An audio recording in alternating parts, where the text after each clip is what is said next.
When baby Leo was born in March, Mum Samantha George was afraid to open her eyes. At just 23 weeks into her pregnancy, her longed-for little boy had arrived dangerously early and doctors warned her there was only a 50% chance he would survive the birth. But like his gladiator dad Zack, 35, Leo was a fighter. He had Zack's nose and forehead, smiles Samantha. We said to the doctors, as long as you feel there is a chance of life, do whatever you can. When Leo was born, Zack, Steel on Gladiators, and his wife Samantha were already parents to Ivy, too. Zack and Samantha married last year at Harlexton Manor in Grantham, in front of friends, family and a band of gladiators. Zack George has set up a charity called Leo and Friends in honor of his beloved son who died earlier this year. Image, Chelsea White. We always said we wanted to give Ivy a sibling, says Samantha. We married in September and were pregnant at the end of October. We were so chuffed. The pregnancy had progressed normally and at the 20-week scan, Samantha and Zack were delighted to discover they were expecting a baby boy. It was perfect, adds Zack. We always wanted a boy and a girl. So they were shocked when 2 weeks later, Samantha felt something was wrong. At the hospital, doctors told her she was in labor, and talked them through their options. They give you a piece of paper that basically tells you the likelihood of your baby surviving, and if they do, the possibilities of issues with their sight, hearing, and other disabilities, says Zack, who was told just 28 out of 100 babies born as early as Leo grow up. They weren't great stats. We could have chosen an abortion, says Zack, but that never would have been an option. Zack and Samantha had experience of the neonatal intensive care unit, NICU, as their niece had been born at 24 weeks and, against the odds, she'd thrived. They hoped Leo would have a similar journey and the early signs were promising. He had everything going for him, says Zack. He was big, he had a good heart rate. They decided their baby needed a strong name. So he became Leo the Lion because he was strong and he was fighting, Zack says. At first, Leo seemed to be defying the odds. It's such a rocky road, says Samantha. But when your baby comes out alive, you think, we are just going to get through this now. Zack shared Samantha's positivity, and they stayed by their son's side, willing him to keep going. He was here for 13 days, says Zack. He came out and he was really strong. There was a honeymoon period where for the first day or two everything seemed to be going really well. So well, they decided to take him off the ventilator. He lasted about 6 hours on CPAP, a non-invasive form of breathing support, then they retubed him, which he stayed on.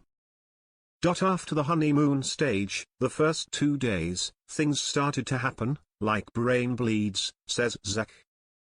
Leo needed blood transfusions, which is normal, his lungs were collapsing, which they expected, there was a hole in his heart and that's expected, too, as that hole in the heart closes up in later pregnancy. However, there was another issue worrying doctors. He was getting air pockets around his lungs, explains Zack. Around the 10th day they started getting a bit bigger.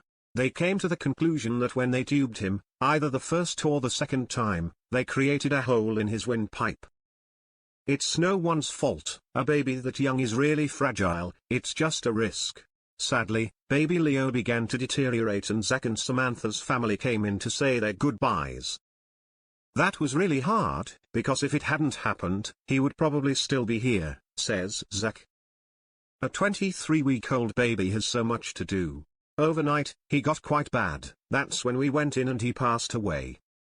Doctors asked Samantha and Zack if they wanted to try CPR but they couldn't ask Leo to fight anymore. Imagine that on a baby so tiny, says Samantha. We didn't want to put him through any more pain. Ivy never met her brother, and Samantha and Zack will wait until she's older to tell her what happened. But she brought comfort in their darkest period. Ivy definitely helped, says Zack. She brought us a lot of joy, kept us smiling and was a good distraction. She has helped us more than she'll ever know. Zack and Samantha have leaned on each other, too, and they've been helped by fans who have reached out to them and shared their own experiences. After Leo passed away, Samantha felt switched off from the whole world but Zack pulled her through. It makes you realize you've married the right person, says Samantha, her eyes filling with tears. Zack poured his feelings into writing a poem he read at Leo's funeral and began to think of ways to honor his son's memory. I'm not normally good at writing poems, but it seemed to come quite naturally. Now Zack and Samantha are launching their charity Leo and Friends, which will raise awareness as well as money for Leicester Hospital's NICU department. It starts with a fundraiser called 13 Days Fighting, sponsored by Currys, which will take place across the UK this month. I want to try to get something positive out of a really bad situation, Zack says. We want to honor him every year with a different challenge and raise awareness and money for Leicester Hospital and its amazing staff. Zack's first challenge will be a burpee mile, about 800 burpees, every day for each of the 13 days that his son lived. Just doing 1 mile is hard, says Zack. Doing 13 back-to-back will be extremely tough, but I want that. I'm looking forward to the challenge. Zack and Samantha are still processing their grief, but they hope to one day have another baby. I love Ivy so much I want to give her a friend for life. We've been given the okay to try again when we're ready. Both Samantha and Zack feel baby Leo is watching over them and will always be part of their family. It's been a really short time, but I need to fill that void, says Samantha. We want another baby, another little boy, but we both say, whatever Leo decides to give us. People say you'll never replace Leo, but I do feel my next baby will be a big part of him. Follow Zack during his 13 Days Fighting Burpee Challenge at Zack George and at Lend Friends Foundation. For more information about the challenge, how to get involved and how to donate, visit lendfriends.co.uk.